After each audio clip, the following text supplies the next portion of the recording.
What's up, everybody? CHM Carnivorous here. I hope you're having a wonderful day and a wonderful week. Now, with Halloween fast approaching, I thought it'd be cool to make a video about what plants would be great for Halloween gifts, and also talk about what plants a lot of people purchase for folks during Halloween, and what are the pitfalls or some of the most popular ones being purchased, and how you can prevent these from being thrown away accidentally. All that and more coming your way in just a second. See you in a minute. When it comes to Halloween and all things macabre, carnivorous plants can't help but be roped into that, especially with movies like Little Shop of Horrors, which technically is not a Halloween movie, but it gets popular this time of year. Matter of fact, I was just in Spirit Halloween, and they were selling a giant Venus flytrap sort of prop. And so I thought I would talk about these plants, and that brings us to our first one, the one that's most popular this time of year, which is a Venus flytrap. Now, a lot of these plants are given as gifts because of their macabre sort of nature to them, and just how iconic they are and inextricably linked to this time of year. But there's some very, very important keys that you need to know if you're going to buy this plant for somebody during this time of year, and or if you receive this plant. The Venus flytrap by far is the most enigmatic and the coolest of the carnivorous plants for most people who don't grow these. It's not my favorite, but I do love it a lot. The thing is, the Venus flytrap is going into dormancy this time of year. And so if somebody sells you a plant, it might look beautiful, but very quickly it could potentially go look like it's starting to die. And that, in fact, is what happens a lot of times. People get these plants, they think, oh, well, it died, and they threw it out. I just, a matter of fact, had this same conversation with somebody last week. Now, if you are going to buy this plant, or if you do receive this plant, understand that its leaves might start to turn black on you and fall off. That is not a sign of death, usually. That is a sign that it is going dormant. What you're going to start to notice is that the leaves are going to start to hug the ground more, the soil more, and that is perfectly normal. That it's within its nature to do that, and the leaves will start to turn black and die off, especially its longer leaves, and that is a perfectly natural thing. Now, if you get a small plant, you could potentially skip dormancy for the first year, and so the way you can do that is grow that indoors under an artificial light, or anywhere where you're going to have it in more of a warmer climate. Now, if it's a larger plant, or if you don't mind dormancy, then you can go ahead and leave that plant outside. If it does get cooler, it is very cold hardy. If it gets very, very cold, very close to 0 degrees, even negatives, you're going to want to either bring it inside or cover it with a layer of pine needles or something like that to help insulate it. Also, having it in a larger pot, and this is key, keeping it in water will help to insulate the rhizomes and make sure that they don't rot during this time of year. Now, that is the most iconic one, and I hope that I helped very quickly point out the pitfalls. If you do receive this plant, there's a chance that it could go into dormancy. Don't throw it out. But let's talk about some of the other plants that are great for this time of year as gifts. Sundews make amazing plants as gifts in general all year, but specifically this time as they are tied to the macabre. Now, the Cape sundew is a great option. It will not go into dormancy. It technically can a little bit, but it doesn't have to go into dormancy at all.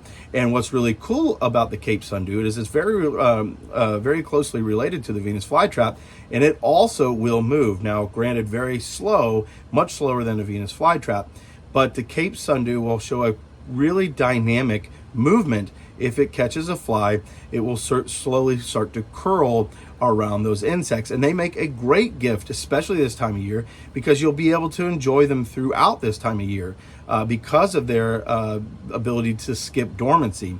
And so with these, the care is just like any other Drosera. If you want to see my other videos, I talk about how to care for them, but they make a really great plant. If it gets very cold outside where you live, you're going to want to bring them inside. While they technically don't need a dormancy, they will kick into a sort of semi-dormancy to prevent them from dying. So you want to keep them inside in a south-facing windowsill, or if you have an LED light inside that is very bright and gives them the right PPFD, then that will help them grow as well. Now, on the topic of sundews, dracaeras, let's talk about another really cool one, which is Filiformis.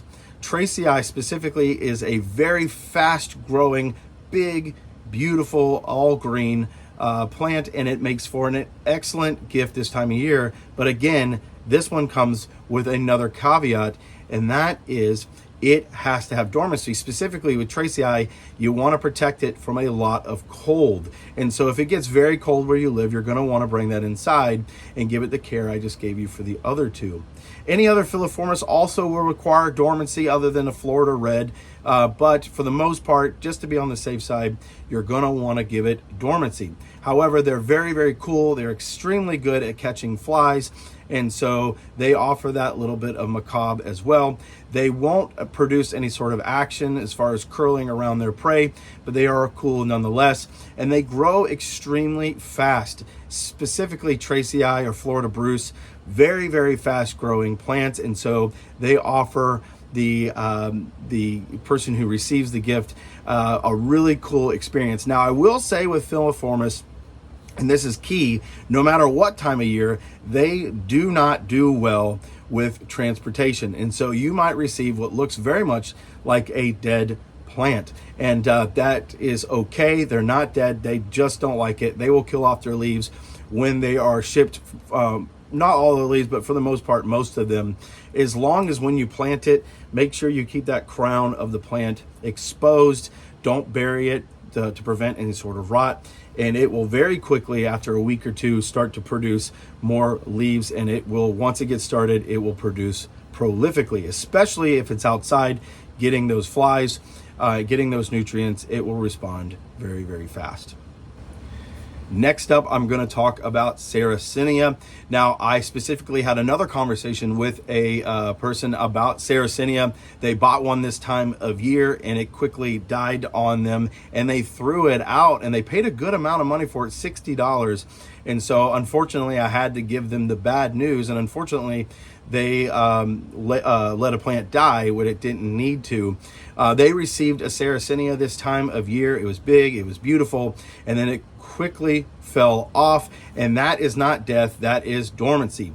Most Sarracenia about this time of year have stopped producing their big, beautiful pictures. There's different ones like Leucophila that are producing large pictures this time of year, but most of them are sort of moving towards that the rest stage.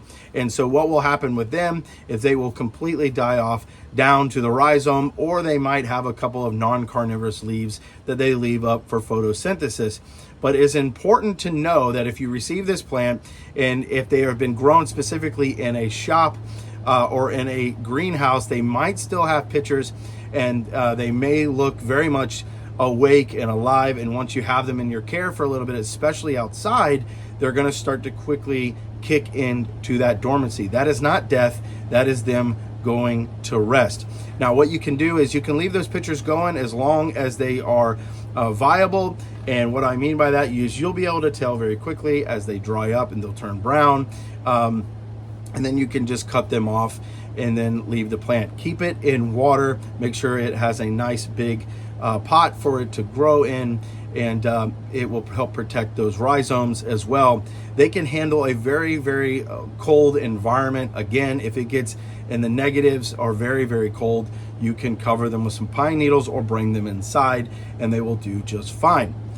Now, let's talk about one plant that doesn't need dormancy, doesn't really get talked a lot about when it comes to plants for Halloween, but I think they make a great option for those who are wanting to get into carnivorous plants, or just a really cool gift that I promise you will get them hooked on carnivorous plants. Now, the plant that I'm referring to is Nepenthes. They are an absolutely great plant that you can get. They don't get purchased a lot this time of year, but I would highly recommend that they do. They are going to want to be grown indoors, especially with the cold weather coming. You can grow some of the highland ones outside, but I don't recommend that for somebody who is a novice grower and who is getting this gift, or if you want to give somebody a gift that is a novice grower, just because of the macabre nature of them during this time of year. But I do recommend that you get them a ventrata. You can do it. There's a ton of different Nepenthes that you can can get that are easily grown for novice growers. Specifically, hybrids are fantastic for that. But you're going to want to grow them inside in a south-facing windowsill with a little bit of dappled light. They don't like that direct, intense light. 60% shade is what they say, or 60% light rather, not shade, 60% light. That dappled sunlight, it will help them grow and keep their leaves from burning. You can also do LEDs. There are some like Mirandas that are very, very well taken to growing indoors, but a lot of them can be as well. Truncatas, a lot of them can handle a very low amount of humidity. They will at first drop their pitchers, and it may take them some time. And when I mean some time, it could be anywhere up to just as short as 2 weeks or even several months before they start producing pitchers. But have no fear, they will become acclimated to the lower humidity, even as far down as in the 40% to 50%, and they will grow pitchers for you. Certainly there are varieties that are going to want a lot more humidity, but for the ones that you can buy in the big box stores, or the ones that are going to be rather inexpensive that you can get in mass production this time of year, like the Mirandas or the Ventradas, are going to do just fine indoors and growing and make a great gift for this time of year. They're beautiful, they smell fantastic, and they grow these amazing plants. A lot of people say, well, you can't smell, but I tell you, if you grow them in a grow house, a greenhouse like this that's closed in, you'll notice very quickly that they have a very clean, very sweet smell. It's not obviously big like or huge like a flower would, but they definitely have that to them as they produce that nectar. So those are just some great examples of carnivorous plants that you can offer people during this time of year. Now, there are certainly more out there, but these I feel are going to be those big hitters. And what I wanted to do is not only provide you with options for beginners wanting to grow these plants and getting them this time of year, but I also wanted to provide a stamp of warning, if you will, that if you buy certain ones, how to treat them and what they might look like around this time of year, and don't throw them out. Keep them, and by a couple months from now, a few months from now, they will start to come back to life and you will be able to enjoy them. I hope that you've enjoyed this video. I hope to make another one. I'm probably going to do a carnivorous plant tour before the holiday, but if I don't see you, or if you're out, I hope you have a wonderful holiday. I hope you have a wonderful day and a wonderful week. I'll see you soon. Bye-bye.